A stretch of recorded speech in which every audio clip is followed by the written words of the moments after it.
la plupart d'entre vous là, à me suivre pour les bagnoles, je vais vous faire un petit débrief. Sur circuit, une Alpine avec un bon petit coup de volant, ça détruit quand même pas mal de bagnoles.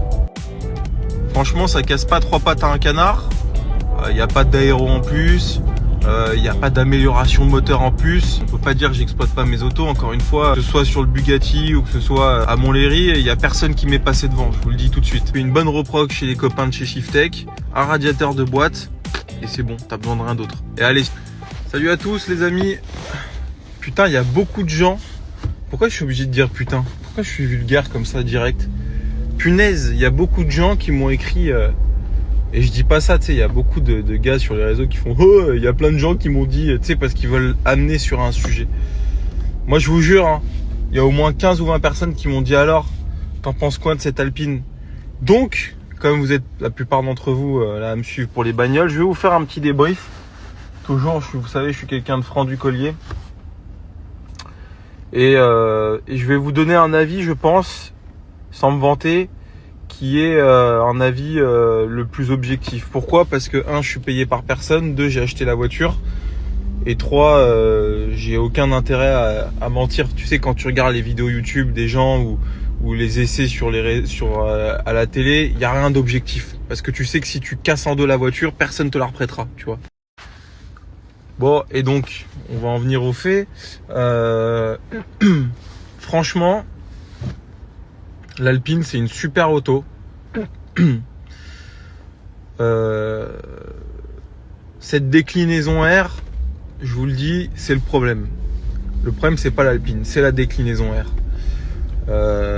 L'Alpine en soi, le cahier des charges de l'Alpine, vous le savez, légèreté, petite motorisation, voiture utilisable. Pour moi, elle n'a pas de concurrente cette auto. Vous allez me dire peut-être la Lotus, mais la Lotus c'est pas utilisable.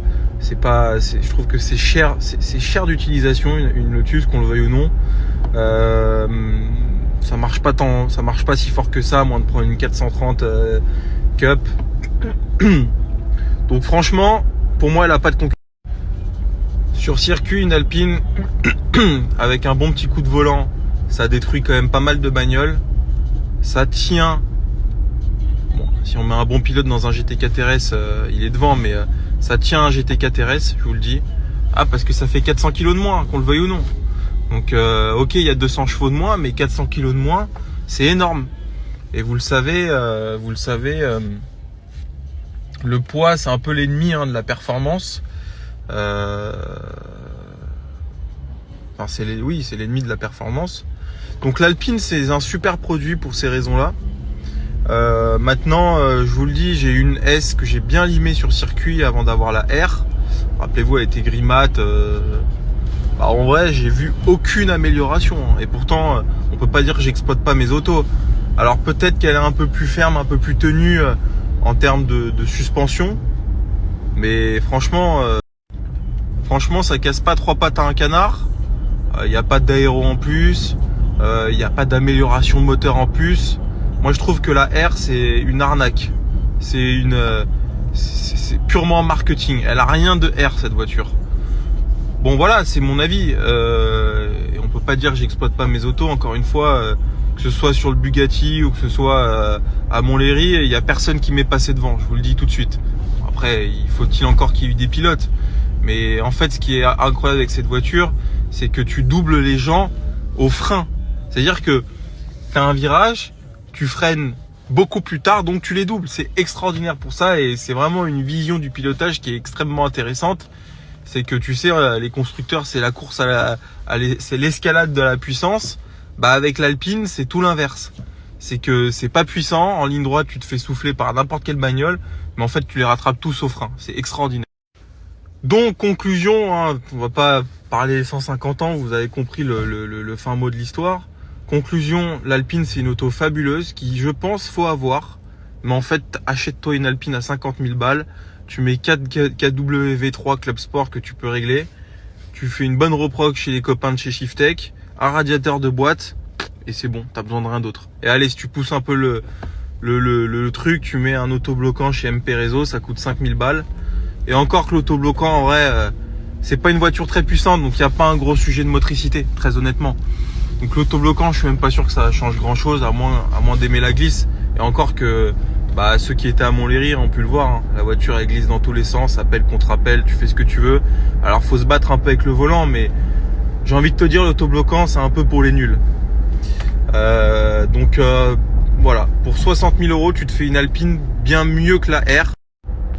Après ouais, c'est sûr, la R elle est plus exclusive, elle a les jantes carbone, mais bon, tu vois, j'ai dégagé les jantes carbone parce que j'ai peur de les abîmer quand tu vois combien ça coûte. Donc voilà, auto fabuleuse, mais le R n'a pour moi aucune plus-value si ce n'est de te faire baiser 60 000 €. Voilà. Comme ça, hein. Il faut bien un pigeon qui se lève tous les matins, et en l'occurrence, le pigeon il est là en face de la caméra. Mais bon, c'est pas grave. Voilà. Maintenant, la question, est-ce que je vais la garder ou pas? Eh ben, figurez-vous que j'ai envie de la garder, cette voiture, pour les raisons suivantes.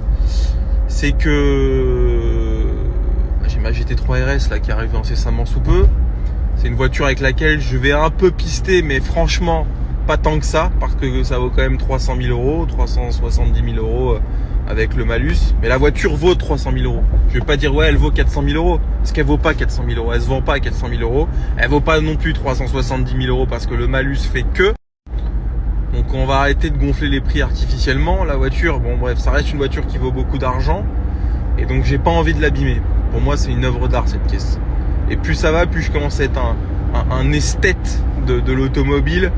Et en fait, l'Alpine, ça peut être peut-être mon track tool, tu vois.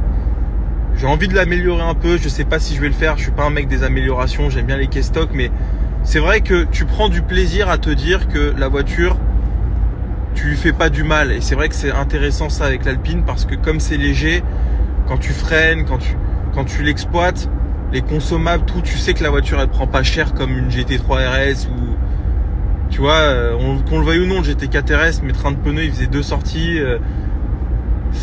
Voilà, ça reste une tonne 5 quand même la bagnole, tu vois. C'est lourd une tonne 5, n'oublions pas. L'Alpine, une tonne, tu abîmes rien.